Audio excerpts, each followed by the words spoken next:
Hello and welcome to Growing Up Strong. Each week we bring you awesome information and resources to help you and your family grow up healthy, safe, and strong.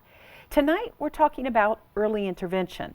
There are terms you may have heard but not quite understood, so we're here to help you do so. My first guest this evening is Aploma Prata. She is the Director of Prevention Services with HomeSafe here in West Palm. Welcome. Right. Thank you. Now we're talking about helping the very youngest members of a family have a really good start, and ironically the program is called Healthy Beginnings. What is the Healthy Beginnings program? The Healthy Beginnings program at HomeSafe, we have what is called the entry agency.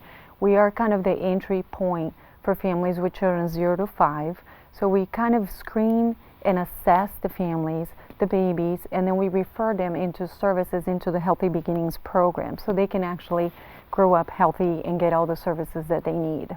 Now, when we're talking about Healthy Beginnings, I know it's a vast array of programs and services under the Children's Services Council umbrella. Right.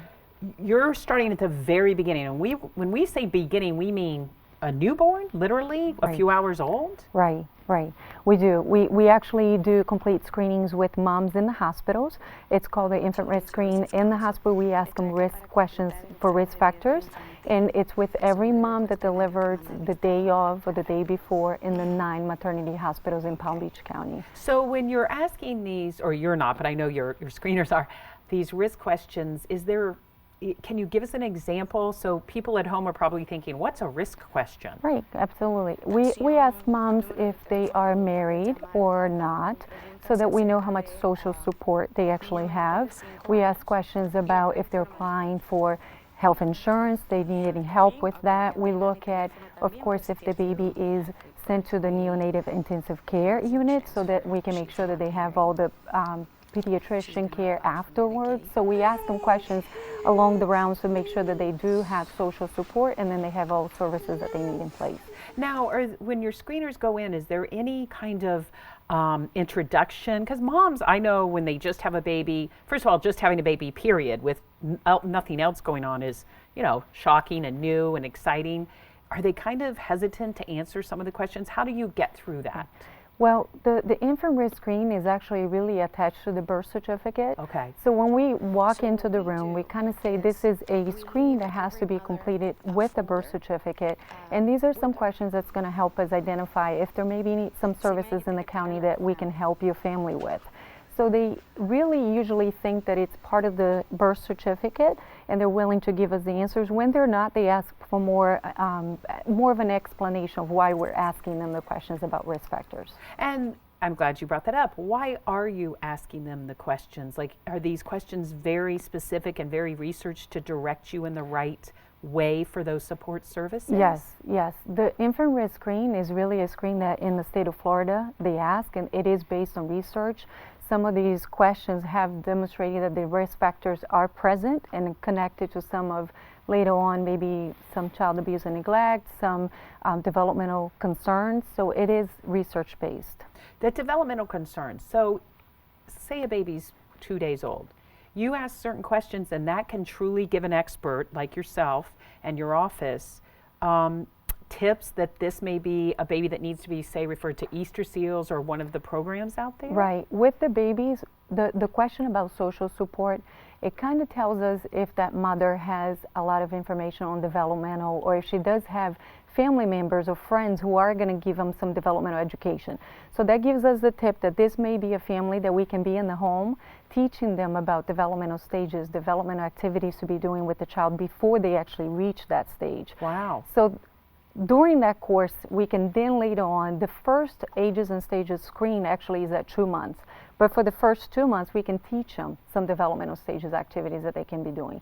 And then identify if this family might not be using some of the activities if the child has a developmental concern later on. Now, do you target a certain ethnicity, a certain, group of women and babies, or is it anyone that delivers at these 9 hospitals? Anyone. Every mom that delivers at the 9 hospitals, we reach for at least 95% screening rate. We get usually every month about 99%. Wow. So we screen 99% of the babies delivered in Palm Beach County. Can you share, I don't know if it's privileged, but can you share any information about how that's helped you direct a certain number in the right to the right services, as we said, or to the right programs, or how helpful it's been to those families once you find something that checks as a concern?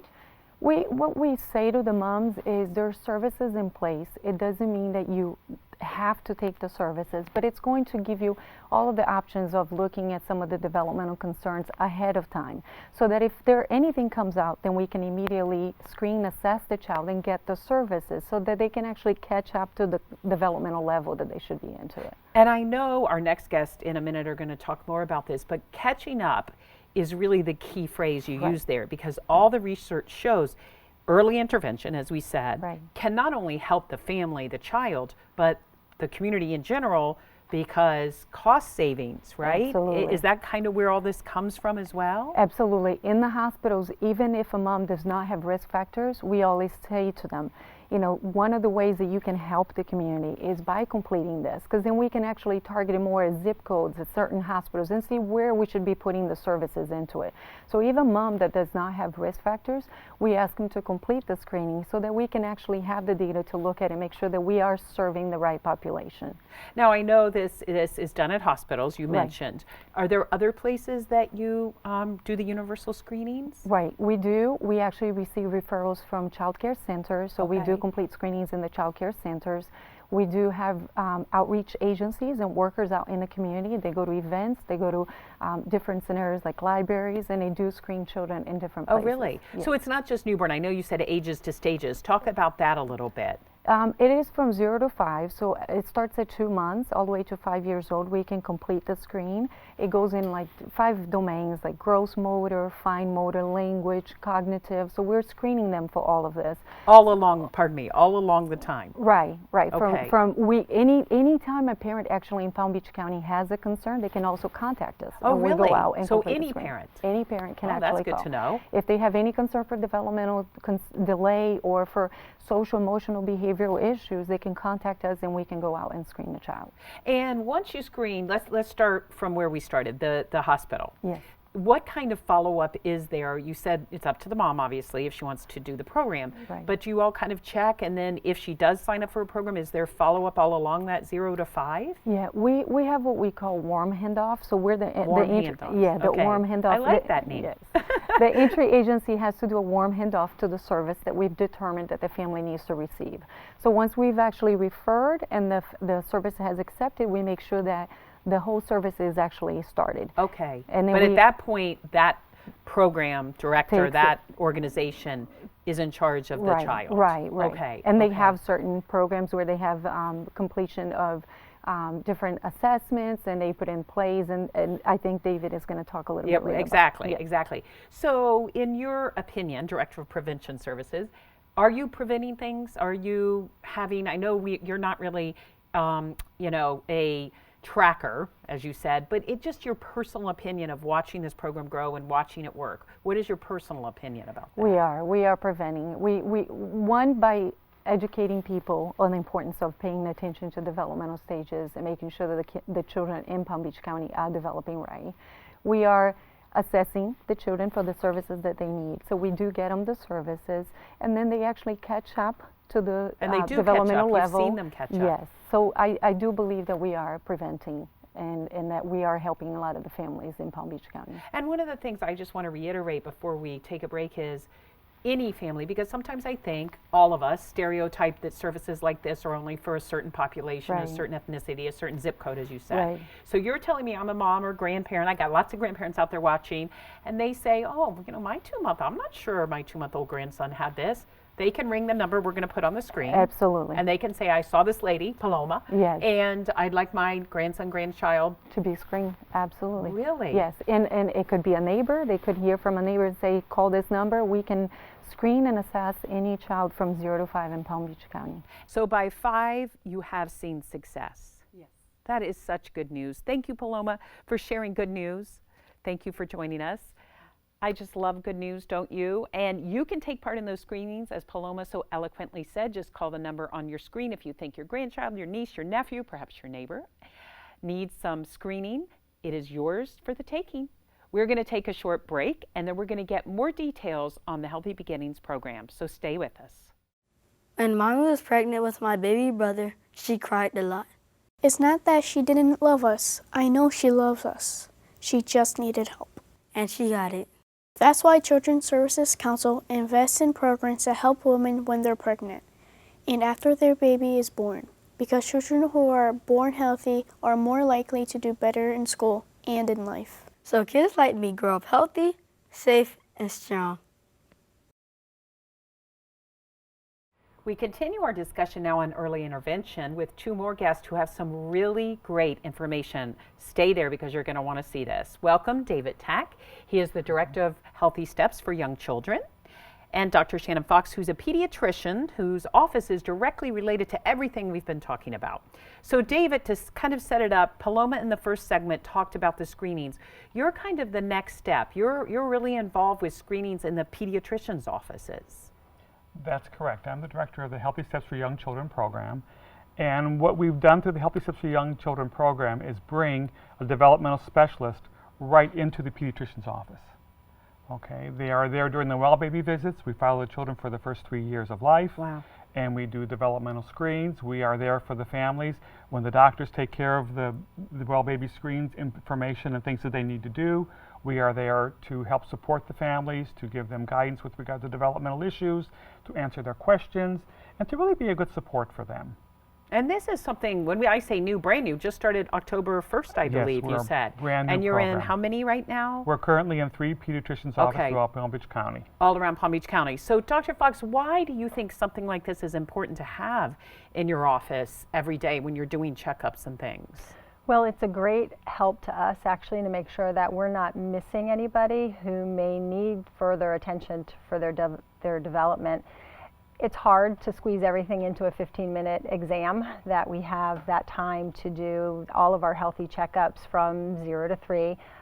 These are the kids that could easily fall through the cracks with the very basic questions that we may be asking at the separate checkup visits. So this is really doing a better job making sure that we're not missing any developmental issues, that the sooner they're picked up, the better long-term the child has a chance to develop normally. And overall, this is the concept of bringing everything into our office for the best coordination of care. Our idea is to try to do as much as we can as the primary care provider, pediatrician for the children, to make sure that they're getting the best medical care and that we're coordinating this through our own office, and it not being as difficult for parents to have that access to these very important services that are in our community. And I know that the term medical home is used a lot. It's a very kind of trendy term in the health field. That's kind of generically what you're talking about. So a parent, especially a parent of a 0 to 5-year-old, is usually very busy and running around from this specialist to that specialist. At least you get a start there to say, hey, we saw a warning sign, or this isn't quite what it should be.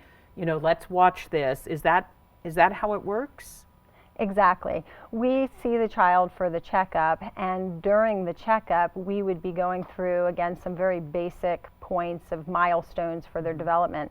If we're concerned, we have the Healthy Steps people in our office to help us. And even if we're not concerned, again, they may find things that we wouldn't necessarily have noticed, because the parents sometimes don't know what is normal. So it's hard if you don't ask the right questions, you may not really get the answer that's important for you to know. So this is, again, a complementary service that we have, that we're taking care of the child as far as we can for development, but then we have Healthy Steps to fall back on if there's something that maybe we're missing, again, to plug the child into the system as soon as we can to have the best overall outcome for the child. So David, Dr. Fox laid it out, but bring us a little more detail. I know it's not just in the pediatrician's office that you provide these programs and screenings, but talk a little bit, take us through the curriculum for the whole program. The Healthy Steps for Young Children program is comprehensive. We begin with the well child visits in the in the doctor's office, and we also provide home visits. We go to the home. You know, the home affords a more intimate time for the families. They're not busy. We're able to see the family when they're talking, with the other children present. We get to see their home and support them in a way that we can't do when we're in the doctor's office, because we have to, move things along, so to speak. We also do developmental screenings. We begin with temperament scales, we do the ages and stages, we do a family history, which helps us to access any kind of issues or concerns a family may have. We do an MChat, which is an autism screening. We also do a language screening. So for the first 3 years, we are there to provide those kind of services. And when you say a temperament screening, I know when you first told me about that, I would like a temperament screening myself, but kind of generically explain to our viewers, what is a temperament screening when you have a little baby? Most temperaments are happy or sad to me. Well, we all have temperaments. Things like our activity level, our distractibility, our general mood, how we interact with the world. We all know folks who can't stand tags in the back of their clothes, or people who like to go on roller coasters and those who don't. This is all part of who we are. Some of us are able to adapt to the world very easily, and some need time to warm up. So when a parent understands that, they can in turn know how they need to adjust their parenting to help optimize their child and help support them through that so that they can be successful. And I know whether it be the temperament screening or the language screenings, when you're in the pediatrician's office with this new program that Dr. Fox is talking about, you're now going to track these children. It just started, so for the next Correct. 3 years, is That's that right? correct. Is that what Children's Services Council is looking for? That's correct. That's correct. We have found through early intervention the importance of really being able to understand what's happening with children and helping to support them. And it's open to all families. It doesn't matter economic in any issues. It's open to everyone. And we will follow them for 3 years and support them. And if they need referrals, we refer them to Home Safe or whatever kind of resources. And something that's really important about our referral is not only we just give someone a phone number, we will call, we will help support them. Sometimes some folks, it can be kind of scary calling a new organization or calling a new agency. I don't know what I'm going to say. Are they going to blame me for the fact that my child has a delay? No, we're here to help support them and help them to be able to enroll in these programs so we can help the children get the support they may need. So you almost have a friend, so to speak, at your organization that helps these new parents or grandparents or whomever it is Correct. walk through the system, because I can tell you the system can be scary. You all work in it, so you're probably a little more used to it, but having been on the outside, it can be a little intimidating. Right. And you're saying that's erased by this kind of support service Right. that comes in. The Healthy Steps for Young Children developmental specialists will help support them. They'll make phone calls. We have relationships with the different organizations that we may refer to, and we're there to support them through it. And the healing relationship is so important. Really having someone there to say, we're here for you, we're going to help answer your questions, it's going to be okay. If you're afraid, we'll sit with you, we'll call with you, make the appointment, and we'll be there to help them. Let me tell you, any parent or grandparent, aunt or uncle that's watching right there, that's a reason to take advantage, because it is kind of healing and calming when you're a new parent to have somebody that knows these things. And Dr. Fox, I would imagine you read reams of information as a pediatrician every day. There's lots of research that backs this up. Talk a little bit about early intervention and how it helps 5, 6, even 18 years down the road.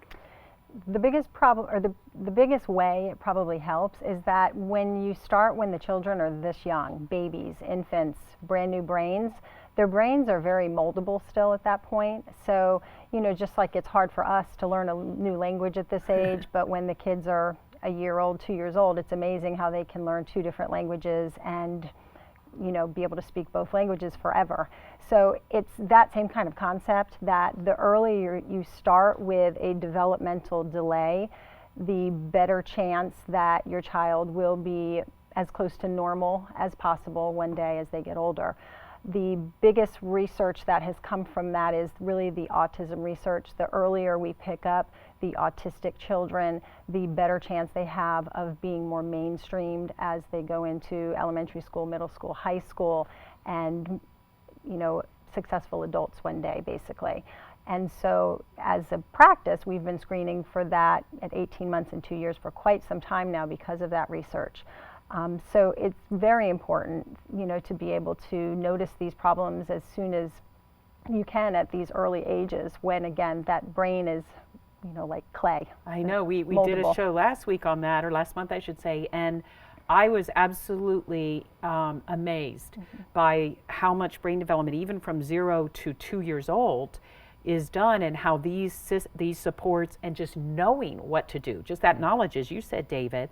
But beyond that, My kids are grown. I was telling you, I wish I knew all this, but beyond that, I'm so thrilled to hear about this because the long run, it also saves the community. Tax dollars, services, because you were explaining and you sent some great research that when this child is followed and led to the right programs, chances are they may not end up behind in school, truant, God forbid, in the jail system. And there's real research you were sharing that backs that up. Definitely. I mean, the cost over time is significantly reduced of taking care of one of these children through their lifetime, basically, if you can identify the problem at an early age. And so it really saves taxpayers even, from their pocketbooks in the future. I think there was one study that said for every dollar invested in programs like you're talking about, exactly actually, because it described it, it's an $8 return on investment as far as services for troubled youth, basically. So David, you're excited because there will be this tracking, but you've been in this field a long time. Tell me why you think it's really working. Well, the science proves it. Okay, the science proves that it does work. And when you are able to work with a child that has a developmental issue and you see them making progress and you see them over the years, I've seen children that I was working with when they were infants and they're 17, 18 years old now. That's great. And they're doing marvelous. That's great. It makes a difference, and it makes a difference in the lives of the families.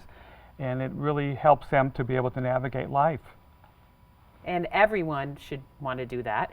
Are you, as a practice, excited? When I first heard about this, I thought, are the doctors going to be a little like, we really need this extra person, this extra work, because you're already, as we know, way overtaxed when it comes to seeing patients. Tell me why you guys decided to do this. Well, I have to say we're very excited. We have 3 offices and only one has this service, and the rest of the 2 offices are very upset and jealous that we also can't have the same. So it complements what we do. So anything that is providing better medical care, which is what we believe in, we are happy to accept. And there was some concern about whether it would take more time to get the patients navigated through the office for their checkups.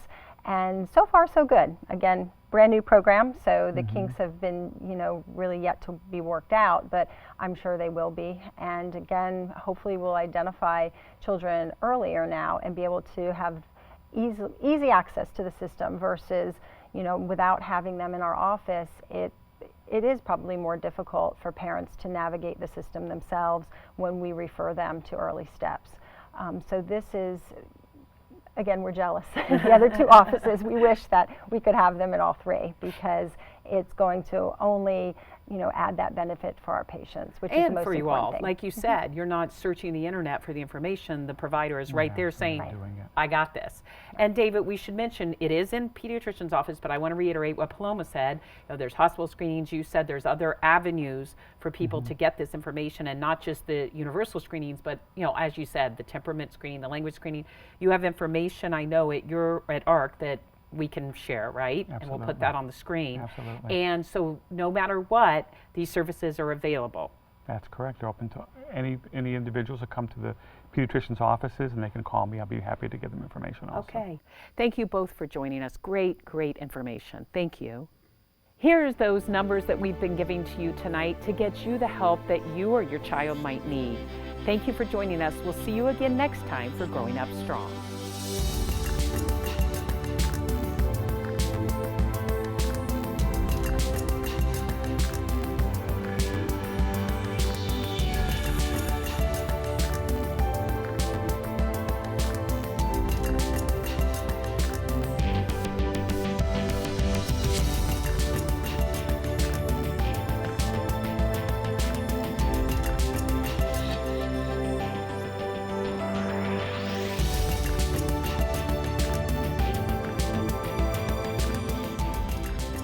Children's Services Council, created by Palm Beach County voters in 1986, provides leadership, funding, and research on behalf of the county's children so they grow up healthy, safe, and strong. The council focuses on 4 main goals. Children are born healthy, are safe from abuse and neglect, are ready to learn when they enter kindergarten, and have access to quality after-school and summer programming. Why are these issues so important? because when children are given the fundamental tools for success early in life, they are much more likely to reach developmental milestones, graduate from high school, and to become productive members of society.